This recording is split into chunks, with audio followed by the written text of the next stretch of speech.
Mainit na pinag-uusapan ngayon ang napakalaking transformation ni Camille Ann Miguel sa social media. Marami nga ang nalungkot nang may balita noong December 2022 na pumanaw na ang kauna-unahang winner ng Pilipinas Got Talent na si Jovet Baldivino. Ang pagpanaw nga na iyon ni Jovet ay naglabas naman ng saloobin ang misis ito na si Camille Ann Miguel sa social media. Sa isang Facebook post ay iniisa-isa ni Camille ang mga bagay na namimiss niya sa asawa. Sinabi rin niya na mag-isa na lang siya kaya siguradong mahihirapan na raw siya.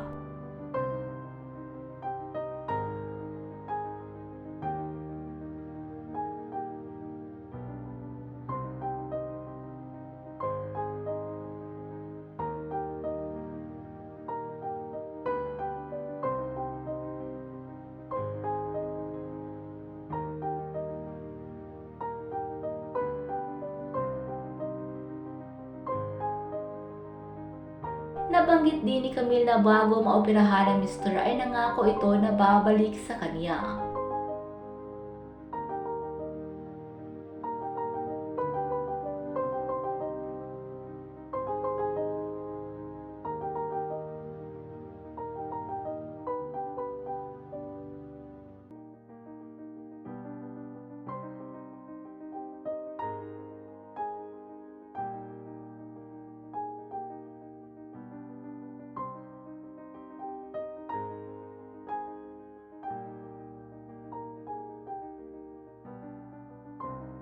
May plano rin daw ang mag-asawa na magpakasal at magkaanak. Nangako pa nga siya na kahit wala na ang singer ay patuloy pa rin siyang nandyan para sa pamilya ng mister. Matapos nga ang burol at libing ni Jovet ay naging tahimik na muli ang buhay ni Camille.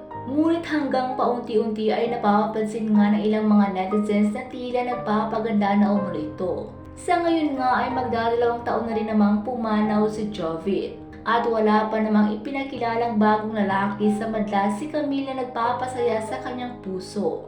Ngunit ano na nga ba ang kanyang itsura ngayon matapos itong magparitoke? Usap-usapan ngayon ang ibinahagi na Camille na nagpapa-enhance niya sa kanyang ilong.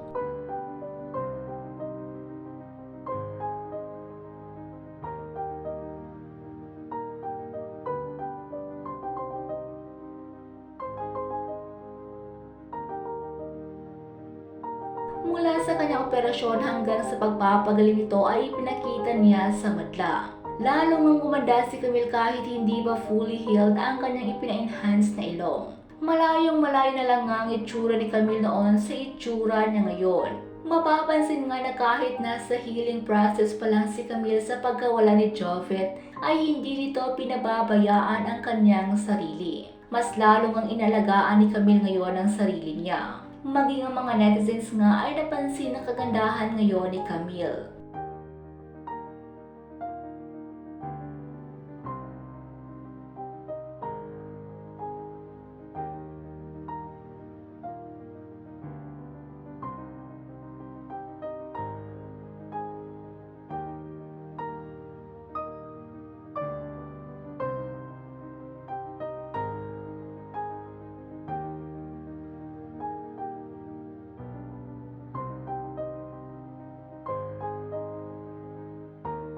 Ngunit may mga netizens din namang mas nagagandahan sa natural na ilong ni Camille.